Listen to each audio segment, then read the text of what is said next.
Bonjour à tous, bienvenue, merci. Merci pour nos invités. Monsieur, madame, vous en perdez votre mouchoir. Voilà. Bonjour à tous, bienvenue dans toute une histoire. Aujourd'hui, on va parler d'amour et pas dans le meilleur sens du terme. On va parler par exemple de l'histoire de Laure qui aime Philippe depuis l'adolescence, qui depuis cette époque sait que c'est l'homme de sa vie, sent que c'est l'homme de sa vie. Après 7 années de bonheur, il lui demande de faire un bébé. Mais du rêve au cauchemar, il y a parfois qu'un pas, un tout petit pas. Alors qu'elle est enceinte de 5 mois et demi, le bonheur de Laure s'effondre. Philippe la quitte du jour au lendemain. Se faire quitter, c'est dur, surtout quand on aime l'autre. Il y a des moments dans la vie où la rupture est particulièrement douloureuse. Est-ce qu'on peut quitter celui ou celle qu'on aime ou qu'on a aimé pendant des années sans s'inquiéter des circonstances de la rupture, sans mesurer, sans réfléchir aux conséquences pour l'autre? Et puis comment se remettre d'une rupture lorsqu'elle survient au moment où on est le plus vulnérable? Voici l'histoire de Laure. Maman, elle va t'enlever le chocolat. Laure était enceinte de 5 mois et demi quand son compagnon l'a quittée. Aujourd'hui, elle est donc seule pour élever son petit garçon de presque 2 ans. Ça faisait 7 ans et demi qu'on était ensemble. Les 5 premiers mois de grossesse, c'était vraiment du bonheur. On était deux, à le vouloir, ce petit bout, aller à la maternité, suivre les échographies, suivre l'évolution. Tout semblait bien aller pour le couple qui attendait avec impatience l'arrivée de son premier enfant. Ils en étaient à décorer la chambre du bébé. À ce moment-là, je me souviens bien, j'étais en train de faire toute la peinture.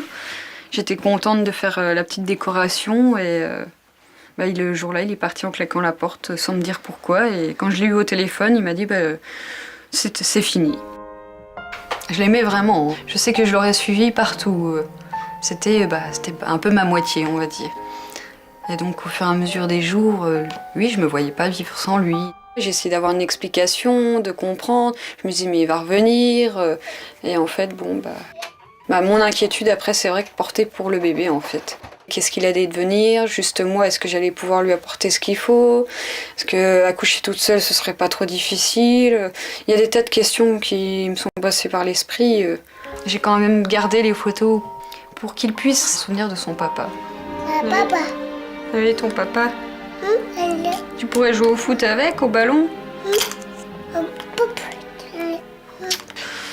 Ce que je dis, le peu de fois où je l'entends qui dit papa, je lui dis papa et maman ils s'aimaient vraiment, mais ton papa a décidé de changer de vie, donc tu n'as que maman pour t'élever. Tu as qu'une maman, tu n'as pas le papa. Au quotidien, Laure peut compter sur Aline et quelques amis pour l'aider.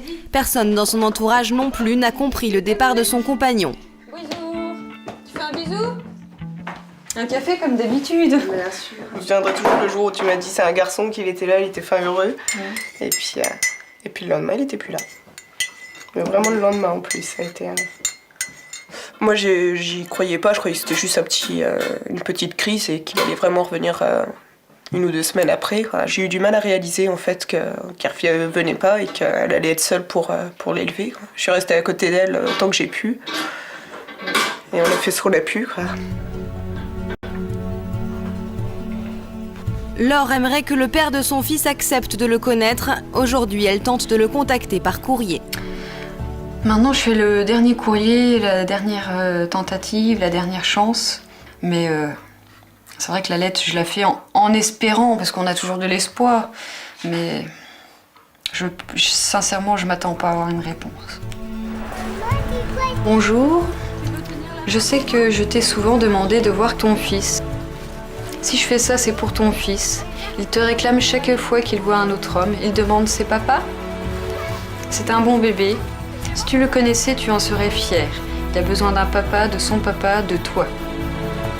Si tu le souhaites, on peut s'arranger pour que tu le vois de temps en temps.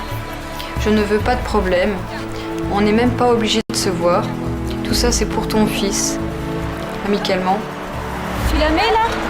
Mets dedans. J'espère que pas. J'espère que j'aurai une réponse. Hein, d'Ivoire? Papa, bah oui. Comment il a appris à dire papa? En voyant d'autres hommes dans les parcs, en voyant les couples, en entendant aussi les autres enfants dire papa. Vous étiez en couple depuis 7 ans avant de vous retrouver enceinte. 7 ans. Vous avez souhaité faire cet enfant ensemble? C'est lui qui me l'a demandé pour la nouvelle année. Donc, Comment il a réagi quand vous l'avez annoncé que vous étiez pour de vrai enceinte? mais il était content. Il était heureux, fier de dire à ses amis, à son entourage qu'enfin il allait être papa. Et puis il est parti quelques semaines après. Il y avait des problèmes dans votre couple? Non, aucun problème. Des hauts et des bas comme tous les couples. Bon, à partir du moment où je suis tombée enceinte, c'est vrai qu'aussi, quand vous êtes enceinte, une femme, on va dire sentimentalement, n'apporte peut-être plus tout ce qu'il faut. Sexuellement, vous voulez dire? Voilà. Mais sinon, aucun problème. Tous les invités d'aujourd'hui se disent mais qu'est-ce qui a pu m'échapper? Qu'est-ce que je n'ai pas pu voir? Est-ce que j'aurais pu voir? Justement, je me suis reposé la question dans tous les sens et je pense que au même moment qu'il m'a quittée, en fait, 15 jours avant, c'était mon anniversaire, donc quelqu'un qui ne vous aime pas, il ne vous prépare pas une petite surprise, un petit déjeuner, enfin des attentions. Donc je sais que au même moment, le décès de sa mère, malheureusement, est survenu et je pense que ça a fait qu'il a un petit peu pété les plombs, je pense. Ah, mais c'était il y a 2 ans, enfin, est-ce que ça peut arriver comme ça dans tous les couples? Est-ce qu'un homme peut péter les plombs? Est-ce qu'une femme peut péter les plombs? Je présente nos autres invités avec qui on va pouvoir dialoguer aujourd'hui. Hélène, quelles questions vous posez encore aujourd'hui? Pourquoi il a attendu le mariage pour me quitter? Voilà, Le jour du mariage. le jour du mariage, parce qu'il m'a quitté 12 heures après. Vous étiez depuis combien de temps ensemble? Ça faisait 5 ans. Vous ne l'avez pas vu arriver avant le mariage en tout cas? Avant, non. Pendant, Pas il y a du eu tout, des... Pendant, alors pendant, il est déjà trop tard, mais en tout cas avant, vous n'avez rien vu arriver. Je vous présente également Marie qui est avec nous, qui était en couple depuis combien de temps, Marie, quand vous avez eu votre accident? Plus de 20 ans. Ah oui, donc une vraie histoire, l'impression de quelqu'un sur qui on peut compter, avec qui on a traversé les grands moments de la vie. Mon mari, c'était le bon Dieu. Vous avez eu donc cet accident de la route qui vous a plongé dans le coma avec... 3 semaines de coma. Comment votre mari a-t-il réagi à votre réveil? Je le vois encore, il me tient la main, il m'a dit « on s'en sortira ». Votre relation s'est dégradée, il a fini par vous quitter.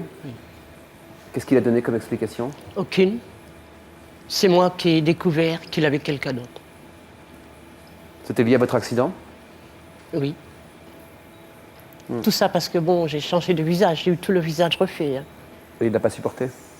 Certes, je le comprends, mais moi j'attendais un soutien. Moi-même, je ne me suis pas reconnue après l'accident. Hein. Un peu côté Sabrina, qui est psychothérapeute, et puis à côté de Sabrina, Nathalie. Pendant votre première grossesse, vous avez pris quelques kilos, un peu plus que la moyenne, 30 kilos. Je ne sais pas de combien est la moyenne, 15, 20? 12 en général. 12 en général? Votre mari vous a rejeté. Comment vous avez supporté qu'il s'éloigne de vous? Peut-être au moment où vous étiez la plus sensible, la plus fragile, au moment où vous avez le plus besoin de lui? Oui, ça a été dur. Vous diriez que votre couple allait bien, vous aussi? Comme des hauts et des bas, mais on ne s'attend pas du tout à ça, quoi. Moi, c'est pareil, le désir d'enfant a été partagé, mais beaucoup plus de pression de sa part. Et parallèlement à ça, il vous avait dit, si tu prends trop de kilos un jour, je te quitte. Oui. Oui, ça aussi, mais bon, Vous n'avez pas cru, quoi? Oui. Il m'aime, donc c'est pas possible. Il veut un enfant, c'est pas possible. C'est bizarre comme phrase, quand même. Ah oui, ça c'est quelque chose de terrible, quoi. Harry nous apportera également son témoignage. Il est tombé amoureux d'une autre femme alors que sa propre femme était enceinte. Il lui a dit, ça va Harry? Oui, bonjour Jean-Luc. Vous lui avez dit, vous avez choisi d'être sincère. J'étais sincère dès le départ. C'est-à-dire que dès que j'ai rencontré l'autre personne, eh bien, j'ai annoncé à ma femme qui était enceinte, que j'aimais énormément à l'époque, que malheureusement, il se passait quelque chose de très nouveau pour moi et que je prenais la décision non pas de la quitter, de quitter la maman, tout du moins de l'accompagner pendant la grossesse et même après s'il le fallait, mais de ne pas limiter cette relation qui était nouvelle avec l'autre personne. Voilà. Alors c'est plein de rebondissements et de coups de théâtre, votre histoire, vous nous raconterez ça dans le détail. Je dirais, elle était enceinte de combien de temps quand vous l'avez quittée? Elle était enceinte d'environ 3 mois. Et vous, Laure? 5 mois et demi. Pardon, Laure, c'est... Comment vous avez supporté le départ de votre amie à ce moment-là?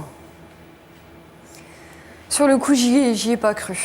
Je me suis dit, c'est pas possible, je suis en train de rêver, de faire un mauvais rêve, je vais me réveiller. Comment il l'a dit? Il me l'a pas dit directement. J'étais en train de faire la peinture de la chambre et j'ai entendu la porte se fermer. Donc je me suis dit, c'est pas possible, ça fait une semaine qu'il fait la tête. Bon, c'est peut-être parce que sa mère venait de partir au même moment. Et là, au téléphone, il m'a dit qu'il ne voulait pas me le dire en face, qu'on s'était mis ensemble trop jeunes, qu'il voulait profiter et que c'était fini. C'est une fuite pour vous? Au départ, je me suis dit, la peur des responsabilités, enfin. Peut-être, voilà, je pensais qu'il allait revenir. Mais après, je me suis rendu compte qu'il ne reviendrait pas, non? Comment vous en êtes rendu compte? Quand j'ai appris qu'il avait rencontré une nouvelle copine, après j'ai pu espérer du tout quand j'ai su qu'elle était enceinte aussi. Donc mon fils aujourd'hui a une demi-sœur de 6 mois. Vous avez appris qu'il attendait un autre enfant d'une autre femme. Vous étiez encore enceinte? J'étais en fin de grossesse, j'étais à 15 jours de l'accouchement. Il me l'a dit au téléphone et le jour où il me l'a dit, après avoir raccroché, j'ai eu toutes mes contractions. Et c'est le jour-là que j'ai accouché en fait. Oh là là là là. Quelle pensée dominait au moment de votre accouchement? Est-ce que vous pensiez à l'avenir de cet enfant ou est-ce que vous pensiez à cet amour qui partait? Je pensais surtout à ce petit bout qui allait pas voir son papa, à ce que moi j'allais pouvoir lui apporter toute seule. Comment vous allez pouvoir vous débrouiller toute seule? Oui, parce que c'est vrai que c'est pas un enfant, ça demande beaucoup d'énergie, ça vous complique la vie, même si c'est beaucoup d'amour, c'est beaucoup de choses. Qui était à vos côtés pendant l'accouchement? Sa sœur, la sœur du papa. Comment vous comptez expliquer à cet enfant ce qui s'est passé sans qu'il ait l'impression de ne pas être aimé, d'avoir été abandonné parce que ce soit à cause de lui? Vous savez comment sont les enfants? Il est là le problème, c'est comment lui expliquer, moi-même n'ayant pas vraiment d'explication. Encore aujourd'hui? Parce que c'est vrai que c'est un enfant de l'amour, on était deux à le faire, on est restés plus de 7 ans ensemble avec le papa, donc comment lui expliquer qu'il y a Il faut peut-être dire tout ça, Sabrina, non? Tout simplement? Oui, tout à fait. Je veux dire qu'il a une histoire, enfin que c'est pas un enfant qui est venu par hasard.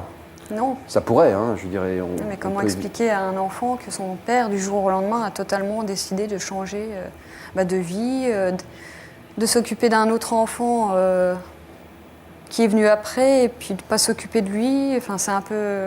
Son père le connaît? Il le connaît, oui. Il l'a vu? Il est venu le voir 1 heure après l'accouchement. Il était comment? Il était un peu dans la lune. J'aurais pensé quand même que de voir son enfant allait le faire réagir, le rendre heureux. Et non, il est venu, il me fait « T'as vu, j'ai grossi ». Je me suis dit « Mince, quand même, je viens d'accoucher, il y a son enfant à côté, il me parle de lui ». Bon, c'est tout. Après, je ne l'ai plus vu. Je l'ai vu 15 jours après avoir accouché. Il est venu une fois le voir à la maison. Et puis là, il était heureux de le prendre dans les bras. Il m'a dit « Écoute, je vais quand même le reconnaître ». Et à partir de ce moment-là, non, il l'a reconnu? Non, il ne l'a pas reconnu. Il fait vraiment sa vie avec sa nouvelle femme. Bon, il n'est pas marié, mais... C'est tout comme. Comment vous réagissez à l'histoire de Laure, Harry? Eh bien, écoutez, moi, c'est pas tout à fait la même histoire. Simplement, c'est aussi un enfant de l'amour. C'est un enfant désiré. Je vivais donc avec Estelle depuis quelques mois. On avait décidé, comme un accord, d'avoir un enfant. C'était quelque chose de merveilleux. On n'avait pas de problème de couple à part entière. Tout fonctionnait très, très, très bien. Jusqu'à un jour fatidique où lors d'une soirée entre amis, alors que je ne suis pas non plus un naturel à sortir en général, je suis tombé sur quelqu'un, et cette personne que j'avais déjà croisée auparavant, sur laquelle en fait... Dans votre boulot? Non, c'était pas dans mon travail, mais c'était sur son lieu de travail à elle, voilà. Oui. Et en fait... j'ai eu un choc en apprenant que cette personne, qui à la base était quelqu'un de totalement inconnu pour moi, si ce n'est un physique, une image, et en aucun cas je n'avais même jamais eu l'occasion de dialoguer avec elle, eh bien il s'est trouvé que j'ai appris que cette personne était célibataire et s'intéressait beaucoup à moi. Et la raison, après la raison, il y a eu plus de raison. Elle vous plaisait, cette fille? Oui, énormément. Elle vous plaisait avant? Elle me plaisait avant, mais j'envisageais rien de particulier avec elle. Et comment elle vous a fait savoir qu'elle avait envie de vous? J'ai su par une tierce personne que cette personne s'intéressait à moi, voilà. Ça vous a flatté, j'ai l'impression, hein? Non, ça m'a choqué.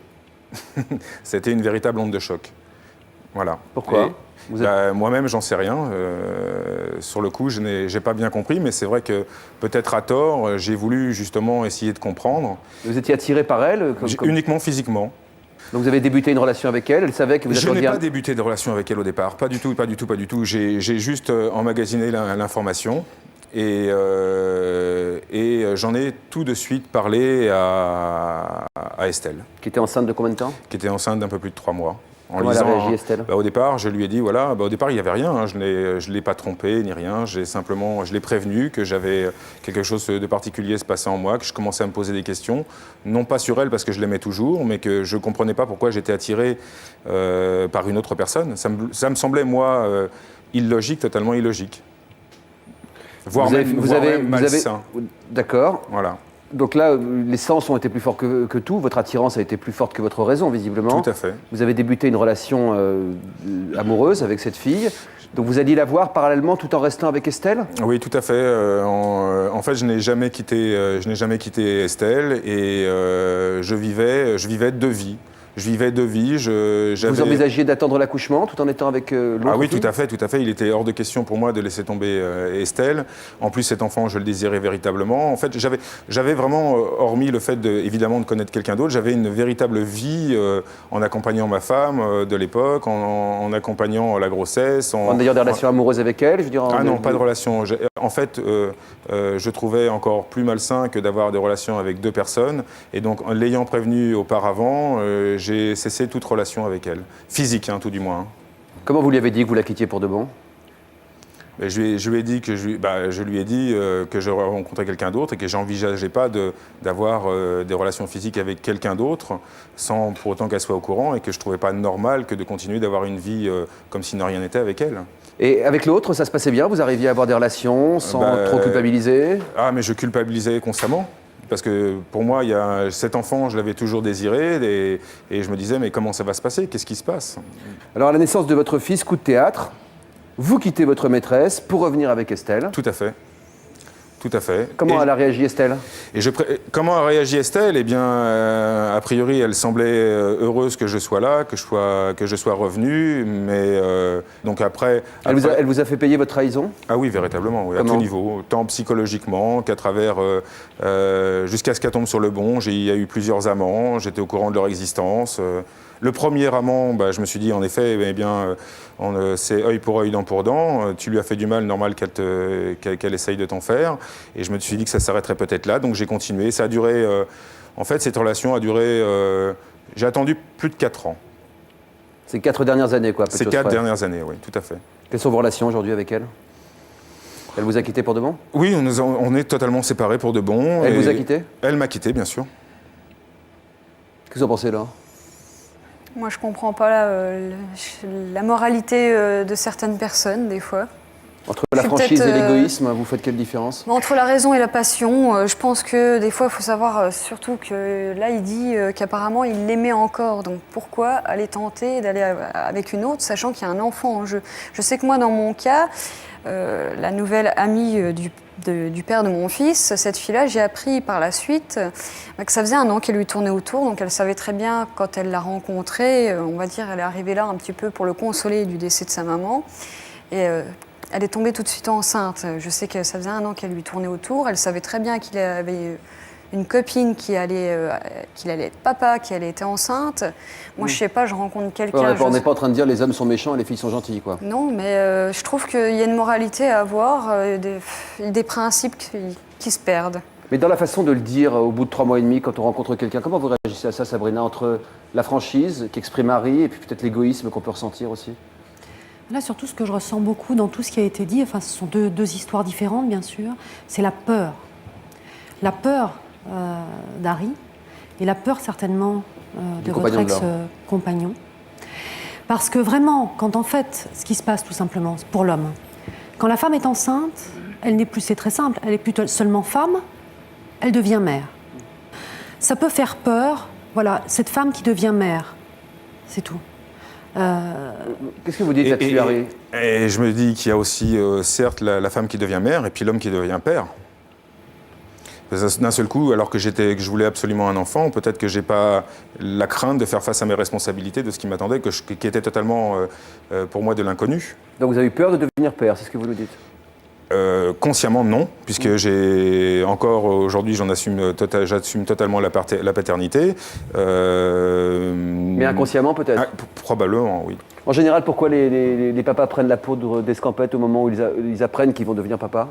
Pour certaines personnes, en fait, l'engagement est équivalent à une sorte d'enfermement. Et cet enfermement provoque justement une fuite soudaine. Voilà. C'est impensable de le vivre, ça devient irrespirable. Moi, ce que j'arrive pas à comprendre, Harry, de mon point de vue, de mon point de vue. Je vous en prie. Vous rencontrez une fille, vous êtes avec cette femme qui est enceinte de 3 mois et demi, n'y voyez pas d'indice sur ma propre moralité, mais je veux dire par là, vous rencontrez quelqu'un, vous êtes attiré par cette femme, vous n'êtes pas embrassé, vous vous êtes rien promis, il ne s'est rien passé. Rien. Qu'est-ce que vous allez en parler à votre femme comme ça? Pourquoi? Bah, c'est ce que. Mais je vous avoue que Jean-Luc, c'est un. C'est vrai. Non, mais c'est une relation. Cette réaction que vous avez a été aussi la réaction de tous mes proches, de tout, même ne serait-ce que de mes amis. De votre me femme? dire, mais oui, de tout le monde. Mais pourquoi est-ce que tu as absolument besoin d'être franc? Pourquoi tu ne t'es pas et pourquoi tu es. Ouais, vous avez un petit doute, on peut comprendre que dans des moments très importants de la vie, on puisse avoir des choses qui nous ébranlent. Mais je vous avoue, Jean-Luc, moi je comprends pas non plus. Hein. Nous sommes. Voilà. Et encore maintenant. C'est-à-dire que. Vous étiez obligé de lui en parler parce que ça fait du mal quand même. Après, elle s'est vengée dans les grandes largeurs. Bien sûr. Mais je préférais assumer les vengeances dans les grandes largeurs que de lui mentir. Il a eu au moins le mérite d'être honnête, lui. Oui, mais en l'occurrence, l'honnêteté ne paie pas. Hein. Pas forcément la preuve. Et d'ailleurs, même Jean-Luc en est très, très, très choqué de mon honnêteté. Non, mais c'est pour ça que je dis, voilà, je réagis vraiment épidermiquement. Quoi, mais épidermiquement, on inverserait les rôles. J'aurais probablement dit les mêmes choses que vous face à ça va passer, quoi. C'est peut-être que j'ai peur de ce qui se passe maintenant, etc. Probablement. Mais ça bizarrement, vous êtes retombé amoureux de votre femme au moment où elle a accouché, donc c'est. Mais je ne suis pas retombé amoureux de ma femme. J'ai toujours aimé ma femme avant, pendant et après, très longtemps après. Nathalie, comment vous vivez tout ce qu'on dit aujourd'hui là? Ça va vous faire revoir le film avec quels yeux? On dit toujours ça arrive aux autres. Finalement, soi-même aussi, on vit ça. Vous l'aimez toujours, le papa de votre enfant? C'est vrai que souvent, je parle de mon mari. Parce que c'est vrai que pour moi, j'ai dit oui, un enfant, il est le père. Donc j'ai beaucoup de mal à dire ex. C'est difficile pour moi. Maintenant, de l'amour, non. Je ne peux pas dire que je suis amoureuse encore de mon ex-mari, mais... Mais vous avez dit au début de votre mariage, si jamais un jour tu grossis, je te quitte, je divorcerai à cause d'un problème de poids? Oui, ça a été dit. À cause de quoi? De son plaisir personnel ou du regard des autres? Les deux. Le regard des autres aussi? Oui. C'est sa fierté, c'était important pour lui. Ma voiture, mon chien, ma femme. Voilà, oui, c'est ça. Exactement. Comment il a vécu votre grossesse? Vous avez pris 30 kilos par rapport à ce qu'il vous avait dit? Sans problème, il n'y avait pas... Ça se passait très bien. Quelles ont été ses remarques après l'accouchement, enfin quand vous êtes rentré à la maison? Eh bien, c'est là où ça a été dur, puisque déjà, bon, il a un métier qui veut qu'il se déplace. Il est gendarme mobile. Voilà, c'est ça. Donc, il partait en déplacement un mois après la naissance.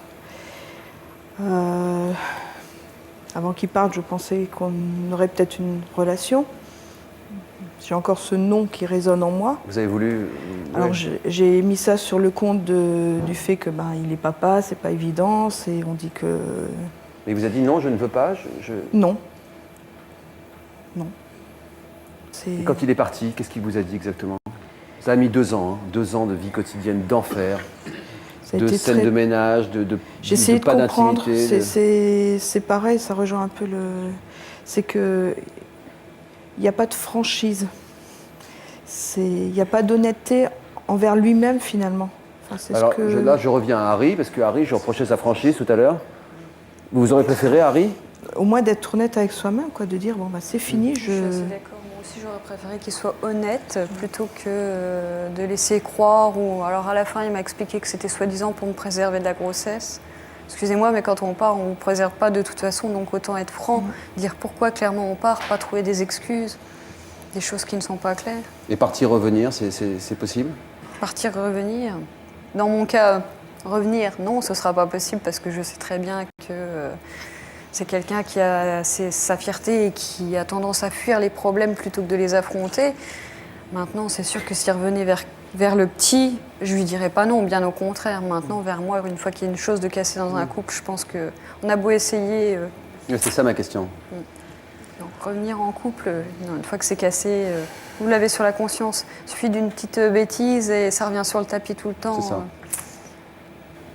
Marie nous raconte son histoire juste après cette petite coupure. Elle a été victime d'un accident de la route. Elle était avec son mari depuis 20 ans. Dans ces cas-là, on pense que voilà, c'est la première personne qui va nous soutenir. Ça n'a pas été le cas. Mais d'abord, regardez le message de la rédaction.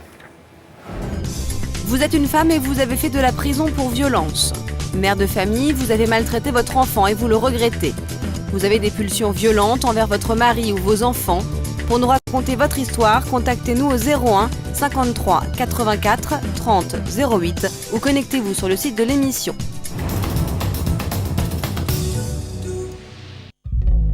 Prochainement dans Toute une histoire, l'histoire de ces personnes atteintes de la maladie d'Alzheimer. Cette dégénérescence des neurones handicape de plus en plus de patients. Les patients vont avoir des troubles de mémoire, des troubles du langage, vont se perdre dans la rue. Vous connaissez votre trajet par cœur là? Vous savez exactement où vous devez aller? Oui. Là, je vais... Théoriquement, je me retrouverai à la maison, là, en allant tout droit. Mais vous devez pas aller à la maison là? Vous devez pas aller voir le médecin? Jacques est malade depuis 7 ans, sa fille Marine le vit de plus en plus mal. Le plus dur à vivre, c'est que je puisse pas avoir en fait la relation que toutes les filles ont normalement avec leur père. Malade d'Alzheimer depuis 7 ans également, Martine ne reconnaît déjà plus son mari. Ce qui me manque, c'est plus d'avoir de vie intime tous les deux, plus ses caresses, plus son affection comme c'était avant.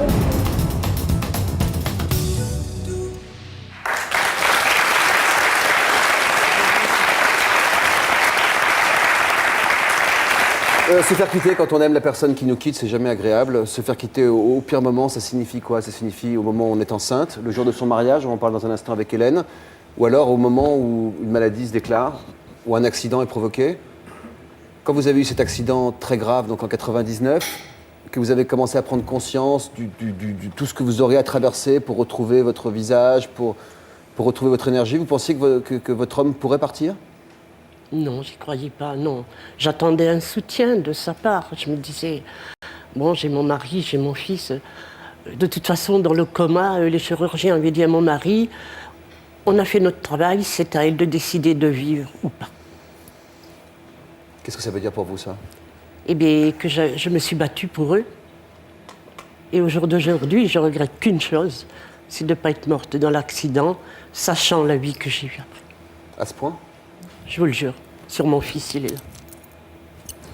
Donc il y a eu plusieurs mois d'hôpital. Ensuite, un mois et demi au CHU de Caen. En sortant de l'hôpital, vous avez voulu rentrer à la maison? Vous n'avez pas pu rentrer à la maison? Non, non. Je suis après allée 1 mois et demi en maison de repos. Tout ça, bon, à la suite de l'accident. Et en février 2000, j'ai été obligée de subir une opération du visage. Parce que je serais morte de faim, je ne pouvais plus m'alimenter. Donc ils m'ont scié tous les os. Ces détails. Donc ça prend des mois et des mois. Au moment de revenir à la maison, quand vous étiez, vous, capable physiquement de revenir à la maison, qu'est-ce qui s'est passé avec votre mari? Rien. Vous savez, déjà, me remettre de l'accident, très dur. Et lui, il avait son travail, il partait travailler sur plusieurs départements et tout. Donc, mais je ne le voyais pas souvent.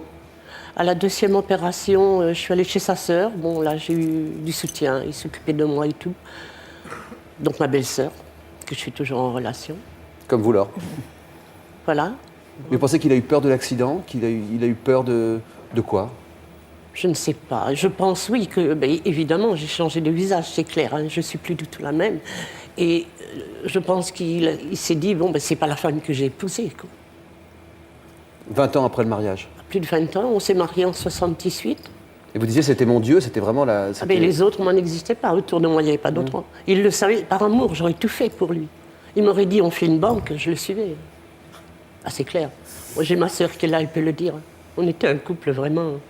Quand vous êtes rentré à la maison, qu'est-ce qu'il vous a dit alors? Ou comment vous avez compris que c'était fini? J'ai fait des découvertes. Une double vie. Avec qui? Ma meilleure amie.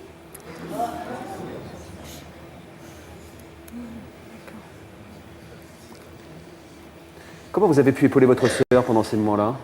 Quand j'ai appris ça, j'ai pas pu aller la voir tout de suite. D'ailleurs, on ne pouvait pas aller la voir. Elle avait le visage fracassé.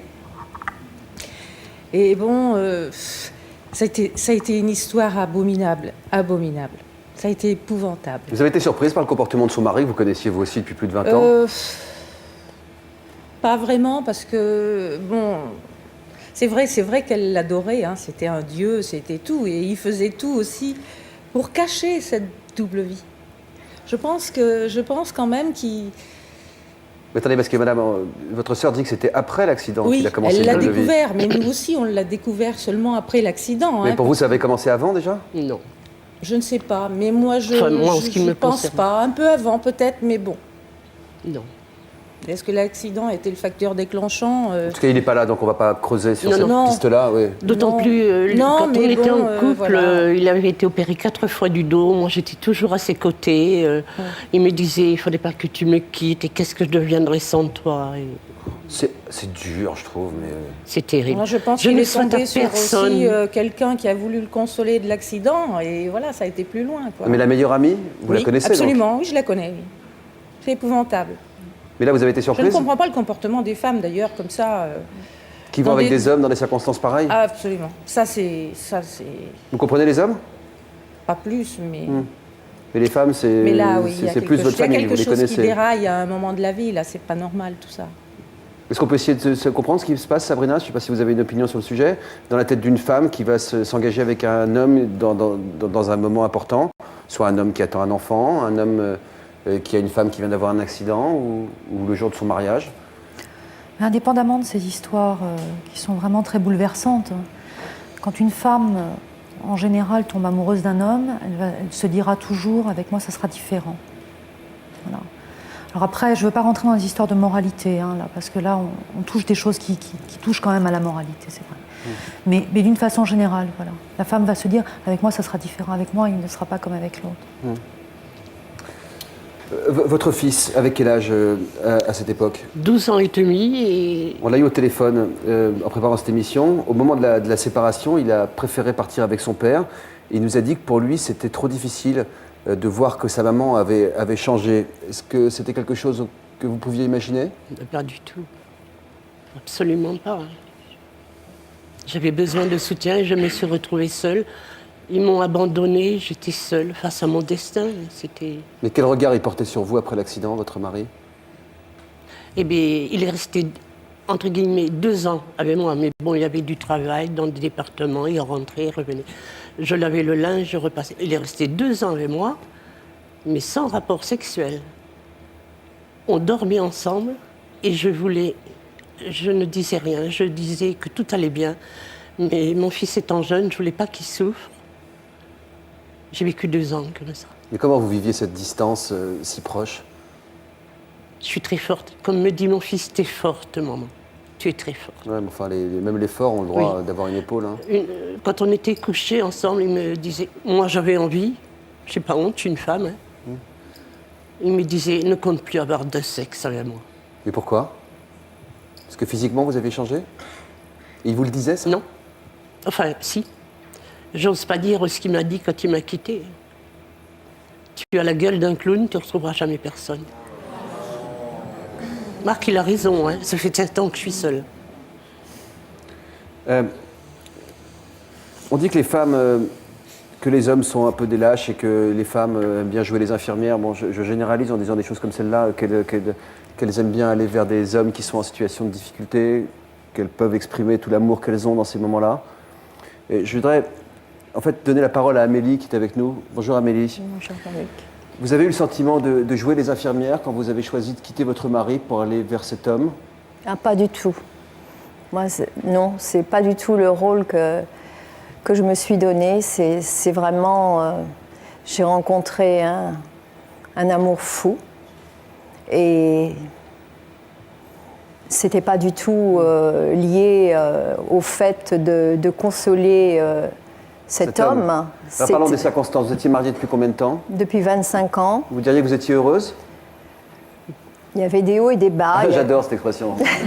Ça a déjà été dit. Ouais. Ce sera encore dit, à mon avis. Ce sera encore dit.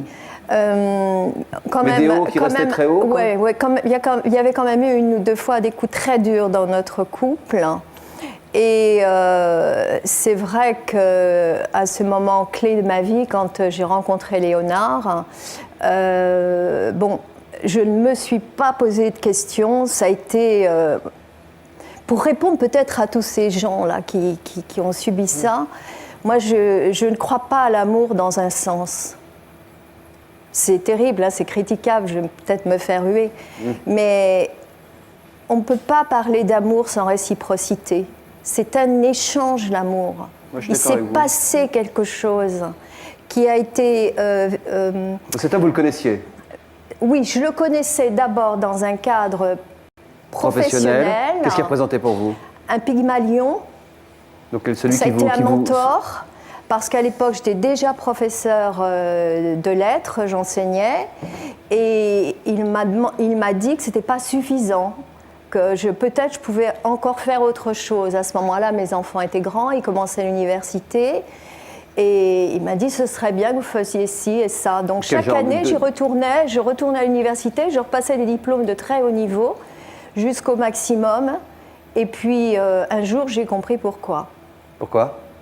Il m'a demandé de quitter mon métier et de prendre sa succession parce qu'il allait mourir. Il vous l'a dit dans quelles circonstances? Dans les circonstances d'une grande lucidité, à un moment... Mais à quelle occasion? À une occasion, lors d'un entretien, pour lui présenter mon dernier diplôme, j'étais allée au bout, à la thèse de doctorat, et voilà, il m'a dit je vous recrute. J'ai dit, mais je ne cherche rien, je suis déjà enseignante. Elle m'a dit, non, tout est déjà fait. Vous êtes mis à disposition par le recteur, vous allez prendre tel poste, qui était un poste à haute responsabilité. Bon, c'est vrai que j'ai beaucoup travaillé aussi au plan universitaire pour ça. Mais voilà, et puis en fait, il cherchait quelqu'un derrière lui professionnellement. Mais il s'est passé quelque chose d'incroyable entre nous. Au moment où il vous a dit qu'il était malade, qu'il attendait de vous de prendre sa succession, vous a dit la lucidité. Mais il vous a dit qu'il vous aimait à ce moment-là, vous parlez de réciprocité en amour? Non, c'est-à-dire que non, ça se dit pas ça. Ah bon? Non. D'accord. Ça sent. Ah, oui. C'est magique. C'est un échange. Et à ce moment-là, vous avez senti la réciprocité? Ah, mais complète. L'amour réciproque. Complète, une lucidité qui vient de l'un et de l'autre. Et là, on ne se pose plus de questions. Je veux dire, c'est... Je vais résumer votre histoire, Amélie, pardon. Je vais résumer votre histoire. Vous êtes un peu l'antithèse de cette émission à vous toute seule, puisque vous avez plaqué, comme on dit, un homme avec qui vous étiez depuis longtemps, pour un autre qui vivait le pire moment de sa vie. Oui. Un cancer? Un cancer. En phase terminale, si j'ai bien compris. Oui. Il en était où? Comment il vous a dit là où il en était en termes de santé quand on a pris conscience de notre amour réciproque, alors là je le dis avec un grand A.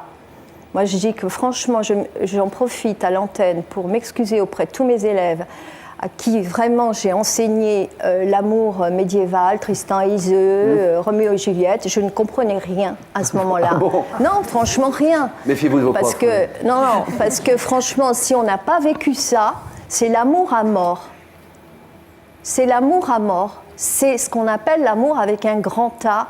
C'est l'amour jusqu'à la mort? Oui, ça va jusqu'à la mort. C'est pas l'amour à en mourir, c'est l'amour jusqu'à la mort. Ah, cancer en phase terminale, certes, avec quand même une période de rémission. Mais vous l'auriez aimé de la même manière s'il n'avait pas été malade? C'est choquant ma question. Je vous vois venir. Non, c'est pas pour m'amuser à jouer les infirmières. Pas du tout. Non, mais pour vivre une grande histoire, d'un très grand romantisme, très puissant. Non, il n'y avait pas de recherche, de quête personnelle. C'est vraiment l'évidence. C'est un truc qui vous tombe dessus. C'est comme ça. Chez Tristan et Iseult, chez Roméo et Juliette, la mort est présente. Enfin, ça donne un côté tragédie romanesque qui est très beau. Pardonnez-moi de vous poser cette question-là, mais j'imagine qu'on peut se laisser aussi emporter par un tourbillon comme celui-là. Tout d'un coup, ça donne du sens à sa vie aussi.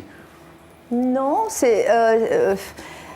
dès qu'il y a eu cette lucidité de l'amour, c'est vrai qu'il m'a dit tout de suite, voilà, je ne t'emmène pas n'importe où, il faut que tu saches, je suis condamnée, je ne sais pas pour combien d'années, j'en ai pour peut-être 1 an, 2 ans, ça a duré 3 ans. Voilà. Vous avez vécu 3 années d'amour avec lui? Oui, mais alors à fond. Hein. Qu'est-ce que votre mari a compris de cette rupture? C'est-à-dire que... Vous vous souvenez du monsieur avec qui vous étiez mariée?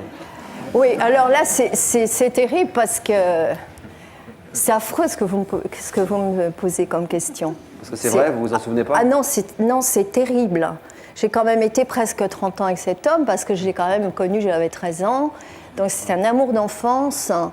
Et je lui ai fait 3 enfants que je ne regrette pas, bien sûr.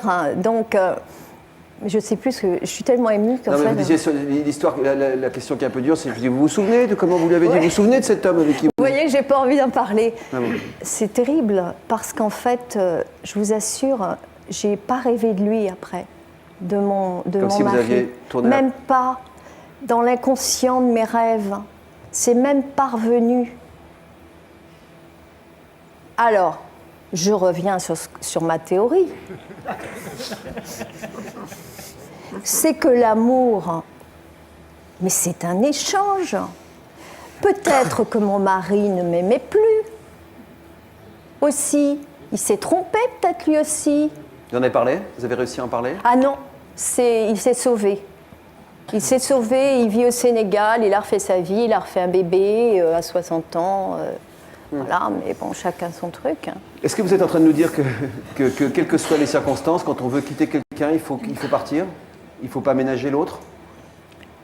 Quelles que soient les circonstances?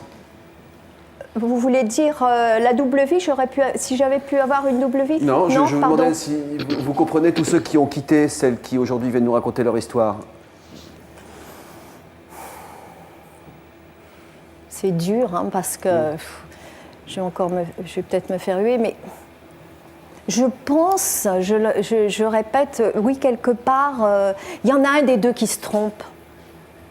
Il y en a un des deux qui se leurre. Il y en a un des deux, au fond, qui peut-être croit aimer et n'aime pas. Hélène, comment vous réagissez à cette histoire? C'est intéressant ce que dit cette femme. Oui, tout à fait.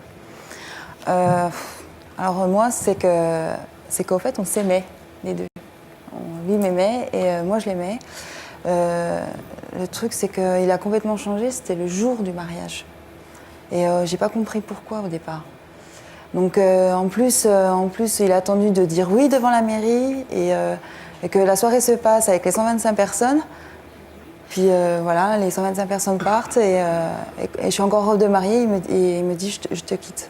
C'est incroyable. Quand vous repassez des images du mariage, on va en voir dans ce reportage. Oui. Vous regardez toujours ce zoom sur la façon dont il va dire oui à la question du maire. Donc le jour même de votre mariage, dans quelques heures après vous avoir épousé, quelques heures après la cérémonie, il vous annonce directement qu'il vous quitte. Un choc inimaginable.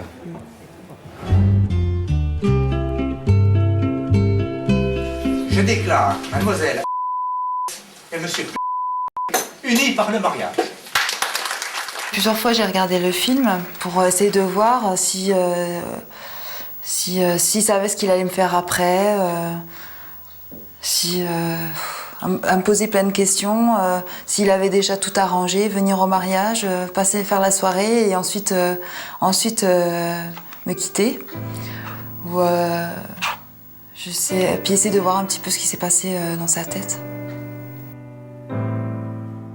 Après avoir vécu ensemble pendant 5 ans, Hélène et David se marient. C'est le plus beau jour de la vie d'Hélène. Pourtant, quelques heures après la cérémonie, son mari lui annonce qu'il la quitte. J'étais encore en robe blanche, j'étais encore en robe de mariée au fait, dans la voiture quand il m'a annoncé qu'il allait me quitter. Et c'est pour ça que j'ai cru que c'était vraiment une plaisanterie, quoi. De dire oui 12 heures avant à la mairie et pour t'annoncer comme quoi on te quitte, qui veut me quitter. Et donc je lui ai posé la question pourquoi, enfin j'ai pas compris quoi, donc j'ai cru vraiment que c'était une blague. Après une nuit de noces désastreuse, Hélène comprend dès le lendemain que la séparation est bien réelle. Le lendemain on est abasourdi, on n'est pas bien et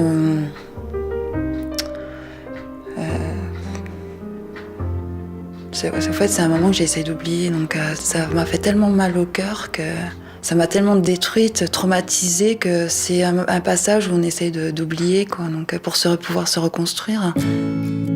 Hélène ne s'est rendue compte de rien le jour du mariage. Il n'en est pas de même pour sa petite sœur, qui était aussi son témoin. Je te fais un café. Faut que je t'avoue que ce qui s'est passé, je l'ai pressenti. Tu le sais parce qu'avant que tu ailles chez la maquilleuse, je t'en ai parlé, j'ai l'impression qu'il va te dire non. Et après, en fait, ce que tu sais pas, c'est que j'ai été le voir. Ouais. Et je lui ai parlé. Ouais. Ah bon? Et je lui ai dit, j'ai eu comme un sentiment qu'il fallait que je le rassure, donc je lui ai dit qu'il était avec une fille bien. J'ai toujours senti qu'il allait pas rester. Ouais, mais bon, moi j'ai senti un peu ça, mais j'ai tout mis dans le dos du stress aussi. Et le pire, c'est que c'est nous qui avons ce sentiment de honte après et de culpabilité, comme si c'était notre faute. Pendant 7 mois, Hélène sombre dans la dépression. Au début, les premiers mois, quand elle m'appelait, c'était en pleurant. C'était limite, je la sentais vraiment au point de sauter par la fenêtre, quoi. De se laisser aller. Et là, je suis vraiment rassurée du fait qu'elle a avancé. Je suis reconstruite. Voilà. Et même si elle s'est reconstruite, Hélène garde des séquelles de ce mariage raté. Dès que je passe à côté d'une boutique de mariés, ça me fait un passement au cœur. Quand on m'invite pour un mariage, pour l'instant, je n'y vais pas. Avec les hommes, je suis un peu plus méfiante. Je mets des distances tout de suite et je fais en sorte de ne pas tomber amoureuse tout de suite, quoi. Ouais, vous pouvez pas vous empêcher plutôt de scruter le moindre détail dans le déroulé de ce mariage qui aurait pu vous faire comprendre ce qui se passait dans sa tête. Surtout au début, maintenant moins, mais c'est vrai que pas tout de suite après le mariage, parce que j'ai reçu l'album et la vidéo 2 mois après. Donc encore un choc. La première fois de voir en fait, les photos et l'album, alors qu'il n'y a plus de mariage, il n'y a plus rien, on n'a même pas le temps de réaliser qu'on est marié, qu'il faut déjà penser au divorce. Donc bon, j'ai mis du temps à regarder la vidéo, et quand j'ai regardé la vidéo, c'est vrai que j'ai essayé de regarder les moindres petits gestes de toutes les choses que j'ai pas vues pendant le mariage, quoi. Alors votre sœur dit qu'elle avait vu. Votre maman nous a dit aussi en préparant cette émission qu'elle avait senti quelque chose pendant le mariage, mais avant le mariage. Pas avant le mariage. Rien avant. Rien avant. Moi, rien. Mais on était très très amoureux et très complices. Personne n'aurait pu imaginer qu'il m'aurait fait quelque chose d'aussi horrible. Un coup pareil, vous allez dire. Mais qu'est-ce qui s'est passé dans sa tête? Vous avez compris aujourd'hui?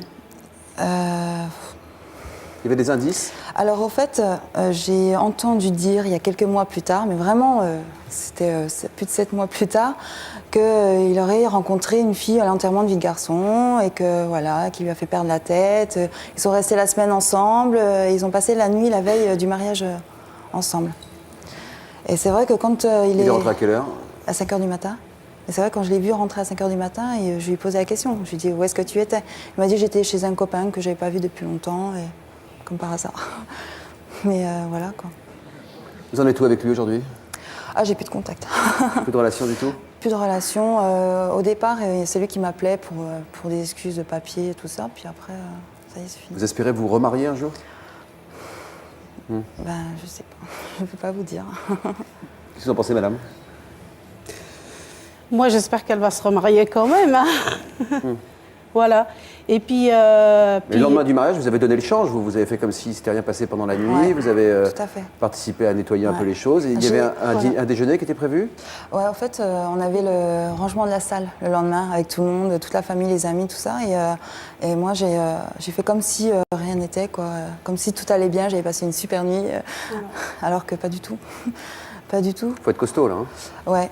Il faut être très bonne comédienne aussi et cacher ses sentiments, quoi. Oui, le temps elle l'a bien caché parce qu'elle m'a rien dit, elle est repartie. Même à sa mère, elle a réussi à le cacher. Oui, oui, mais j'étais pas rassurée, mais elle m'a rien dit. Comment il vous a dit qu'il vous quittait? Il a commencé à pleurer. C'était en voiture pour partir. Donc c'était la fin du mariage? La fin du mariage, quand tout le monde est parti. Et il m'a ramenée pour la nuit de noces, au fait. Et dans la voiture, il commence à pleurer. Je fais, qu'est-ce qu'il y a? Il me dit, c'est parce que je veux te quitter. J'ai pas trop compris au départ. J'ai cru que c'était vraiment une blague. Je me suis dit, mais attends, qu'est-ce qui t'arrive? Je mettais ça vraiment... bon, il n'a pas eu le temps de réaliser, ou j'en sais rien. Ou... On se redoutait sur d'excuses, quoi. On ne veut pas voir la vérité non plus, quoi, au départ. Surtout qu'on était très très bien ensemble, quoi. Vous avez été jusqu'à la chambre? Ouais. Mais on n'a rien fait. On n'a rien fait du tout, puisque lui, il a été se coucher et dormir. Alors que, voilà, moi, je me suis retrouvée toute seule, comme une bête en plein milieu. Vous avez attendu son réveil le lendemain? Oui. Vous en avez reparlé? Ouais, mais il n'a pas voulu en parler. Tout était dit, quoi. Voilà. Pour lui, tout était dit. Vous avez dit, toute votre famille, en préparant cette émission, c'est difficile de vivre avec le regard des autres quand on a été vécu quand on a été quitté dans ces circonstances-là, dans les circonstances les plus difficiles de la vie. Tout le monde a dit ça, Laure a dit ça, Hélène nous a dit ça, tous nos invités. Voilà, il faut donner l'échange aussi, faire en sorte de dépasser les commérages. Je pense que c'est le sens de votre témoignage aujourd'hui aussi, c'est qu'à un moment ou à un autre, il faut assumer, il faut que les autres comprennent qu'il n'y a pas de honte à ça. Ouais, tout à fait. Au fait, là, bon, ça m'a fait mal et tout. J'essaie de pas le montrer. Puis c'est difficile aussi d'organiser un mariage qui se passe super bien. Puis après d'annoncer, ben non, tout est fini. C'était du bluff, quoi. C'est pour lui, quoi. Donc, ça vous surprend, Sabrina, que Hélène puisse dire qu'elle n'a rien vu venir, que tout allait bien avant et que cet homme parte le jour du mariage? C'est justement, je trouve, ce qui est poignant aussi. J'ai envie de dire comment. Est-ce que cette personne change du tout au tout, d'une seconde à l'autre? Alors, c'est vrai que moi, j'ai du mal à y croire. Quelque part, je pense qu'il y a des signes qu'on n'entend pas, et ça, c'est valable pour tout le monde. Hein. Qu'on ne veut pas voir, peut-être. Qu'on ne veut pas voir, et c'est valable pour tout le monde. Qu'on ne veut pas entendre. Mais ils existent. Ils existent. Il faudrait vouloir les entendre et les voir, vous pensez? Bien, il faudrait pouvoir, et c'est pas toujours possible de pouvoir les entendre. Mais c'est vrai que pour vous, madame, par exemple, quand votre mari vous a dit, bien avant, finalement, toute cette histoire, si tu grossis, je te quitte. Qui est capable de dire ça quand il aime? Non. Est-ce qu'en effet, on parle d'amour, là? J'espère que cette émission vous aidera à tourner la page et que vous aurez le courage de pouvoir écrire de bien belles pages aussi. Et j'espère que tout le monde aura été éclairé par ce témoignage. Merci, à bientôt.